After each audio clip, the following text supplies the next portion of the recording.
So I mentioned in an earlier video when I was talking about Iranian regime media that it's quite common in totalitarian regimes that the regime mouthpiece, the regime media, will feature as its top news story something that's actually not news at all, but an editorial, because again, these aren't normal media sources. They're really just putting out messaging.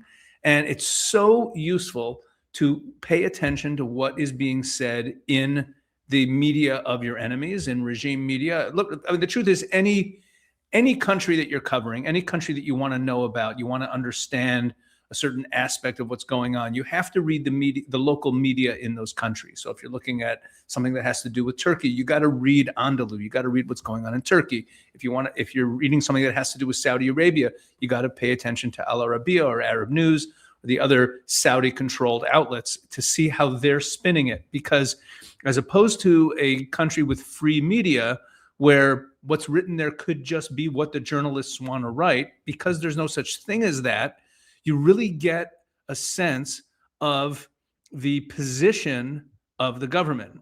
Okay, with that introduction, what we're going to do in this video is go through how the Iranian regime has been covering the war over the last few days. I did this a few days ago, and I'm going to do this every couple of days to see where they're going with this. And this is a great day to do it, because the top story, the top news item on Wana English, on the Iranian media outlet, is this thing. Okay, so it has a picture of a billboard, and this is in Palestine Square in Tehran, and they always put up anti-Israel billboards here, and they even put things up in Hebrew because they know that the Israelis pay attention. So the picture is, it says, Matara Brura, he says, our goal is clear, the 51st Trump state. Welcome to Israel, 51st state of America, and it shows it in flames. Okay, okay, but that doesn't have a lot to do with the story. And the story is ceasefire precondition, a region without U.S. military bases. Now, what exactly does that mean? Ceasefire precondition. That doesn't sound like a news story. Well, here's what it says. And we're going to read this carefully. I'm going to explain as we go because it is very revealing. Here we go. In the years leading up to the military operation in Ukraine, when Vladimir Putin repeatedly declared from official podiums that Russia would not tolerate NATO's eastward expansion, many dismissed the warning as a bluff. History, however, proved otherwise. Okay, and then it spends the next 4, 5, 6 paragraphs. Most of this piece is talking about Putin's red line that NATO should not be expanding eastward. Now, it's true, NATO violated a commitment to not expand eastward, and Putin continually warned about this. The roots of the Russia-Ukraine conflict can largely be traced to this geopolitical logic. Ukraine was relying on Western provinces and was pursuing NATO membership, bringing a military alliance that Moscow viewed as hostile. Okay, it says that Moscow communicated this, their red line, very publicly, makes a point of that. They didn't communicate it behind closed doors. Moscow stated it openly and loudly. Russian officials repeatedly warned that any expansion of NATO's military infrastructure around Russia would be treated as a direct threat to the country's national security. Notice they haven't mentioned this war yet. This is the top news item in today's Wana, okay? Sergei Lavrov, Russia's foreign minister, emphasized in one such statement that the deployment of Western troops and military facilities would be regarded as an intervention posing a direct threat to Russia's security. In the same context, Kremlin spokesman Dmitry Peskov warned that if NATO were to station nuclear weapons in Estonia, Russia's own nuclear arsenal would target the country in response. At the same time, he stressed that Russia did not seek to threaten Europe, but rather to guarantee its own security. So he's telling the story from Russia's perspective, that Russia was basically saying, we just want to be left alone. We don't want NATO expanding, this American/NATO expansionism coming at our doorstep. We view that as a threat. And if you put nuclear weapons in Estonia, we will target them with our nuclear weapons.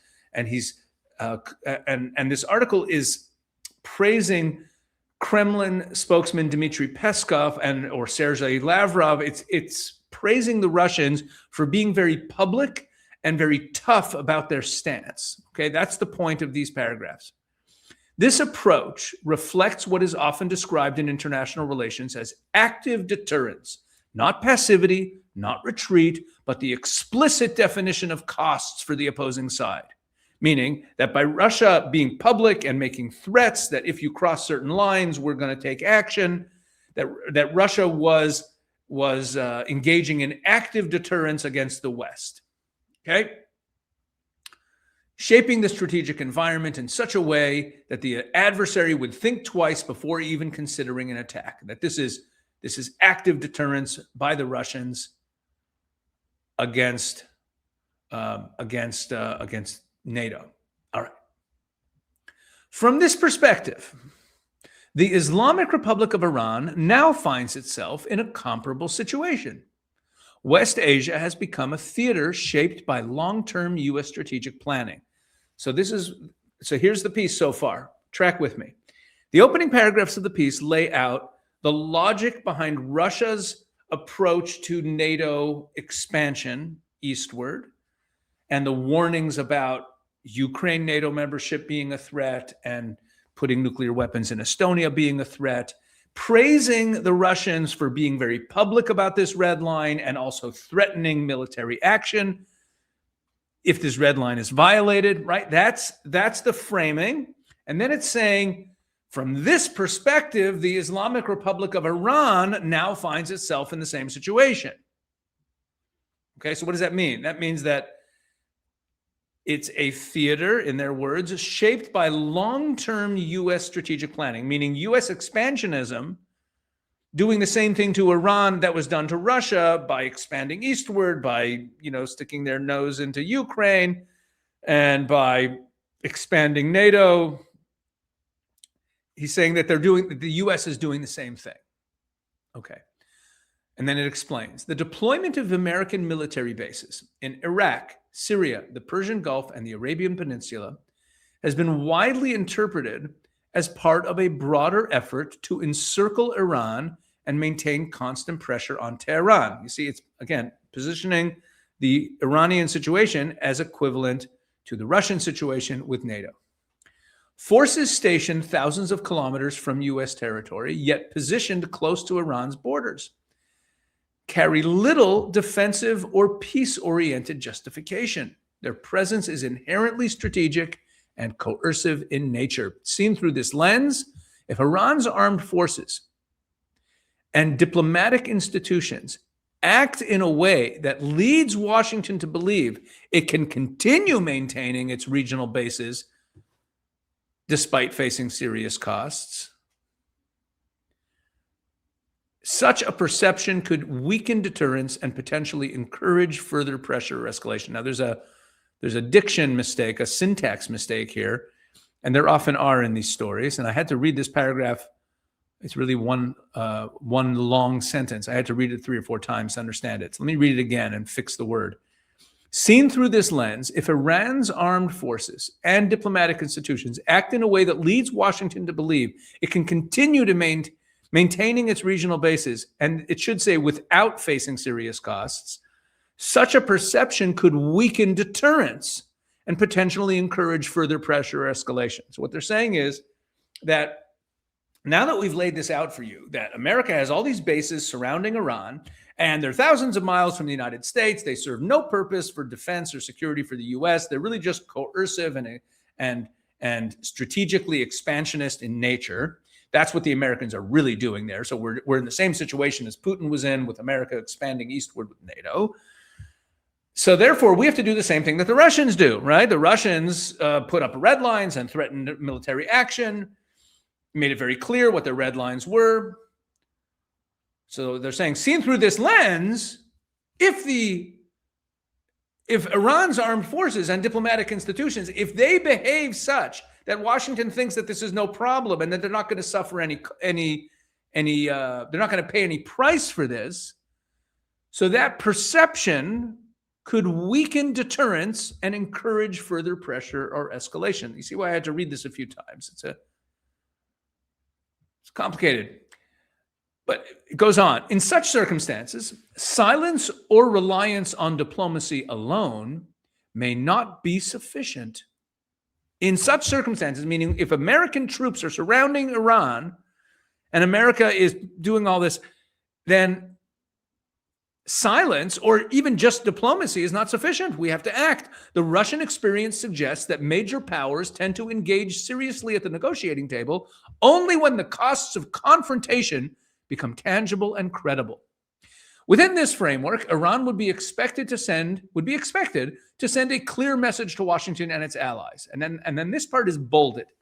Any military deployment in neighboring countries, any ceasefire that serves merely as cover for regrouping forces in the region, and any move that threatens Iran's security could provoke a firm response. By this logic, deterrence becomes effective only when the costs of conflict are concrete and measurable for the opposing side. In other words, if the United States has any military deployments in neighboring countries around Iran after a ceasefire, and that ceasefire is clearly then only serving as a cover for regrouping their forces around us, then that threatens Iran's security and will provoke a firm response. Because the logic is that deterrence is effective only when there's costs and concrete and measure of costs of conflict that are concrete and measurable for the opposing side, for the Americans. According to this view, and this is again bolded, a ceasefire would only be meaningful when the American military presence in the region effectively loses its operational purpose. Meaning, the only really acceptable ceasefire, once we've laid out the logic, that, here we go, American troops in neighboring countries around Iran, far from the United States, clearly have an aggressive agenda and a coercive agenda, and therefore, the only way to really deter them is through the threat of military action. And therefore, if you really want a ceasefire, the only real ceasefire to be meaningful would be when the American military presence in the region effectively loses its operational purpose. Within the framework of realpolitik, such a position is not necessarily a threat, but rather an attempt to define national security in national terms. A country that fails to make the costs of war clear to its adversaries may inadvertently signal weakness. Conversely, Iran, with its missile capabilities, its network of regional partners, and decades of experience resisting external pressure, possesses tools that could make such deterrence credible and sustainable. In other words, don't test us. We have tremendous capabilities, and we're going to make the Americans pay if they leave their forces in the region when all is said and done. Now, this is obviously delusional, but it's also, it's Iran's opening position looking for what's going to happen when the fighting stops and there's a ceasefire. They're already laying out that one of their demands, I mean, this isn't going to happen. The regime's going to fall. These people won't be in charge anymore. But they're positioning themselves to say that a ceasefire needs to include a withdrawal of American forces from the region. Now, what's ironic about this is that if and when the regime actually falls, and Iran maybe becomes governed by people who are peaceful and favorable to the West and to the United States, then look at the region. What are the real threats to the West anymore in the region? I mean, there's still all sorts of little militias running around. There's still some bad actors. But if the Iranian regime falls, you know what?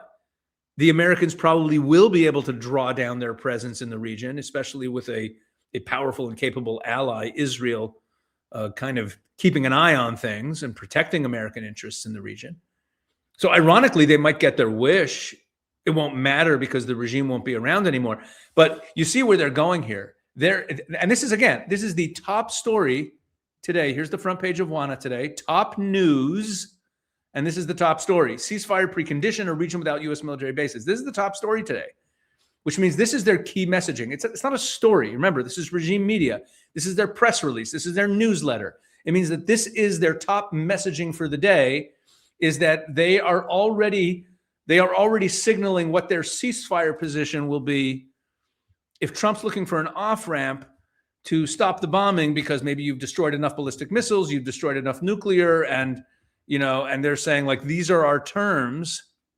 It's just, I mean, again, it's delusional, but you see where they're going.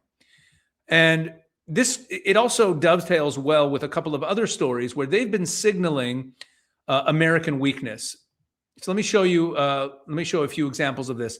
So one of them this is a story from yesterday. Signs of U.S. desperation on the 5th day of the war. Signs of U.S. desperation, really, what are they? An assessment of political and battlefield development suggests that for structural reasons, the United States lacks the capacity to sustain a prolonged war with Iran. Of course, this is delusional. This limitation is shaped by three main factors. Domestic political costs, and that's true. There are domestic political costs. Much of America, in Israel, this war is very popular, but much of America is unhappy with this war, and Trump is getting a lot of heat for that from certain quarters. The U.S. economic consequences of war, particularly rising global oil prices, that is one of the side plots of this war, and I really need to focus on this more in some of my videos, maybe make a separate video about it, is one of the Iranian strategies here. One of the things they're trying to do is cause oil prices to skyrocket. You see, they want the global consequences and the economic consequences of this war to be maximum because they feel their whole strategic thinking, and I talked about this even before the war, their whole strategic thinking is that escalation, turning it into a regional war, a spike in oil prices, lots of casualties, all kinds of escalation helps them because that makes the cost of what Trump did going to war higher and makes it politically harder on Trump. Okay, the faster this is, the less escalated it is, right? The more stable the world economy is, the better for the Americans. Okay, so they're trying to signal that there's this, and there has been a spike in oil prices, and the impact on the American economy and the direct military costs of sustained conflict. At this stage, all three pressures appear to have intensified for Donald Trump, and the signs are increasingly visible.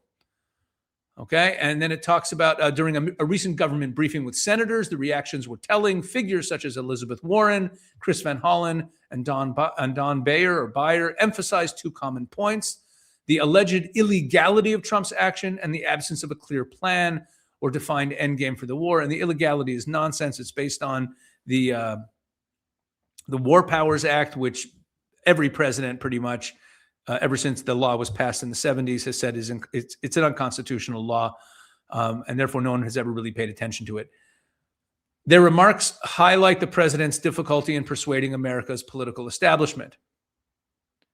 Okay, and then they say on the economic front, this is causing all sorts of problems for energy security, and estimates suggest that more than $2 billion has already been spent since the start of hostilities, a figure expected to rise given the costs of replacing military equipment and rebuilding damaged infrastructure. Several high-value U.S. assets in the region have reportedly sustained significant damage. Now, let me make it very clear. $2 billion is not a lot of money compared to the economic benefits that there will be if the regime falls in terms of oil. And certainly the United States has made many, many billions more than that on the oil from Venezuela, which we can't see as separate from this conflict. Let's remember that Venezuela and Iran were partners. The United States is going to be just fine economically. Internationally, tensions have also surfaced between Trump and certain European allies. Countries such as the United Kingdom and Spain have shown limited willingness to align themselves with Washington, for which they are paying a price. They don't say that. That was me. Trade-related threats. From this perspective, Iran's central strategy for achieving victory is framed, and this is the last paragraph. Listen to this. This is in the state media, the final paragraph, and they're saying what Iran's strategy for victory is. Look at this.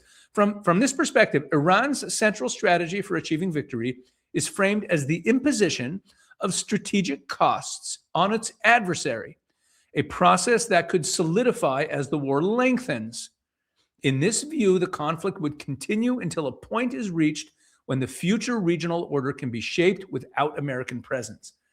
They just said at the bottom paragraph of this piece They're saying this is their strategy. And it's exactly what I said their strategy was before the war started. They want the war to lengthen, and they want there to be strategic costs for America. Okay? They want there to be strategic costs for America politically, economically. They want all kinds. That's what they're looking for. And they want it to lengthen. They want the war to be as long as possible. Okay? Because that helps their agenda here. That helps them survive. They also, there was also another story, and this is from yesterday. We will fill American coffins, warns Deputy Commander of Qatam headquarters. And I'm not going to bother reading it. You understand what it is. It's just a threat that they're going to kill lots of Americans. And then this other story. This one's from today. What does the intensification of attacks on Israel signal? Now, this one's laughable. I couldn't believe the headline when I saw it, because it starts off by saying joint and coordinated attacks by Iran and Lebanon against Israel are increasing. In the early hours and days of the confrontation, Iran had already been carrying out heavy bombardments on occupied Palestine. And it talks about defensive weakness on Israel's side, but it's talking about how things are ramping up and that Israel is facing all these crises, and that Israel's airspace is more penetrable. And again, the headline, intensification of attacks on Israel. Now, let me tell you something. This is in Hebrew, but I'll just tell you what it says here. This is a news story that's been all over Israel. There were around 90 attacks per day in the opening day or two of the war. And yesterday or 2 days ago, we had 20. Okay? And yesterday we had less than 2 days ago. And today there's been almost nothing. Okay? So I don't know what they're talking about. There's no intensification of attacks. In fact, the attacks are dwindling, so much so that the Home Front Command in Israel actually eased up on the regulations for people in terms of moving about and public activity and public gatherings, because there's been such a significant drop-off in Iranian missiles. And that's because they're running out, and the U.S. and Israel have achieved air dominance over all of Iran, and now they're just sort of taking out all the missile stores and all the launchers. So, but in Iran world, there's been an intensification of the attacks.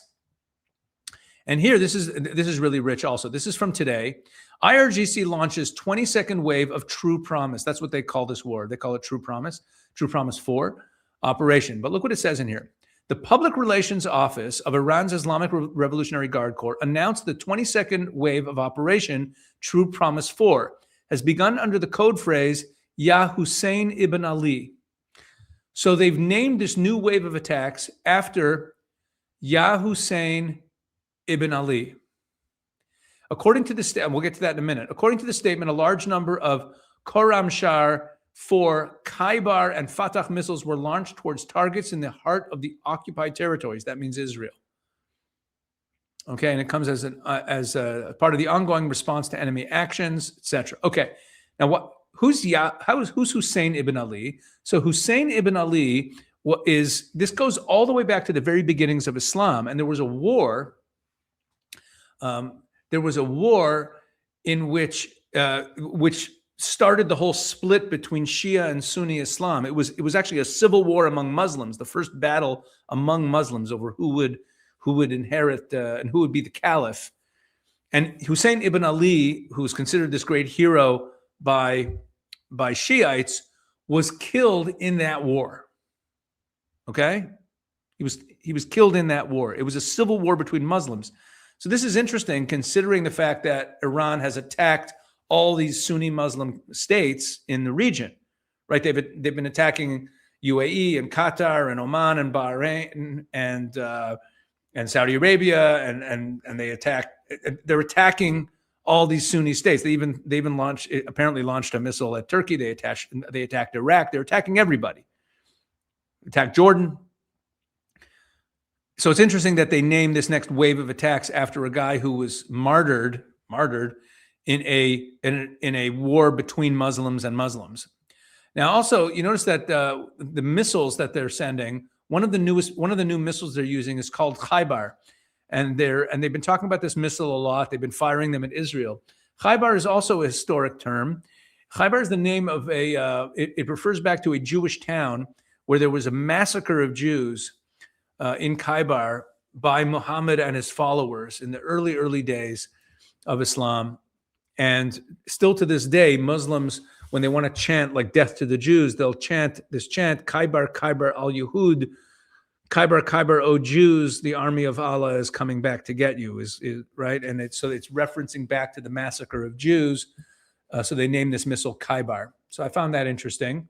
And another point that they're emphasizing in Iranian state media, and I talked about this in my previous video on the subject, is Persian culture and Persian heritage. They're painting themselves as the defenders of the Persian people. Okay, so they did this story on the Golestan Palace being damaged. It wasn't even hit. They're not even claiming it was hit. They're claiming there was an attack near it and there was some damage caused to it. And they're showing these pictures where they're trying to make the damage look really bad. But you notice that the windows are even still intact and there's some stuff on the floor, but the building's intact. In any event, the spokesperson for Iran's Ministry of Foreign Affairs reacting to the damage inflicted at Golestan Palace during a U.S. and Israeli missile strike. Remember, because there was no strike on the palace. So they can't say damage inflicted by a missile strike on Golestan Palace. They can't say that. So they say it's damage inflicted on Golestan Palace during a missile strike. Wrote that the objective of American and Israeli aggressors is to erase Iran's cultural heritage as the cradle of ancient history and civilization. Look at that. And then it talks about how this is a UNESCO protected site. And then this is the second story that they've done on this site. And they're claiming that there's a goal to erase Persian heritage. Now, what are they doing here? What they're doing is they're trying to signal that they are protecting Persia and the Persian people, because the Iranian people who hate them and who increasingly hate Islam identify as Persians. So they're pivoting and trying to present themselves as the leaders of the ancient Persian people, even though they're Islamists who are hostile to the ancient Persian cultural heritage. So that's one of the narratives that they're still running with. And here we have a nice little story from yesterday where all it is on their news website is it says Tehran daily life on March 5th. March 5th is yesterday, right? So then you have this picture montage, right, of here's some people shopping at a market buying chicken, and here's abundant fruits and vegetables, a guy in a marketplace, people shopping at a market, more people shopping at a market. Life looks very nice. Look at this, fruits and vegetables, piles of food, right? This is daily life in Tehran. Everything is just fine, right? The point of this story is, yeah, you're not affecting us. We're good. Look at all this abundant food. You know, Iran is doing just great. There's some birds flying. People sit as birds fly amid the U.S.-Israeli conflict with Tehran. That's the caption they put on this picture. Okay, so this is their montage of how daily life in Tehran is just peachy keen and everyone's doing just great. And I'll leave you, the last one is another laughable story. Foreign Ministry spokesman lists civilian targets hit by U.S. and Israeli strikes, and it lists a whole bunch of hospitals. Residential area, densely populated residential complex, historic Golestan Palace, Gandhi Hospital, Tehran Grand Bazaar, Abu Zar Hospital, Red Crescent Society, another hospital, welfare organization, another hospital, an infant care center, another hospital. They're saying that the Americans and Israelis have bombed all these hospitals, medical bases, hospitals, primary schools, another school, a park for children, an emergency medical center. They have this long list of civilian sites that they're claiming the Americans and Israelis hit, and it's, of course, absolute nonsense. Okay, I've gone on long enough. There's your update on how the Iranian regime is covering this war. So it's, of course, delusional, but it's very important to notice the big takeaway is where they see this going. They are not looking for negotiations. They are signaling that they're still going to be around when this war ends, and they're trying to signal that the Americans actually don't have time on their side, right? Let's remember that last paragraph of that second article I read, where they actually laid out what their strategy is. Their strategy is to prolong the war and make it politically more uncomfortable for the Americans to continue. All right, folks. Thanks for watching, and I hope you have a great weekend. And please keep sharing and telling people about what we're doing on this channel. And I appreciate all your help in helping build it. And of course, go check out everything we're doing at Israel 365 News. God bless.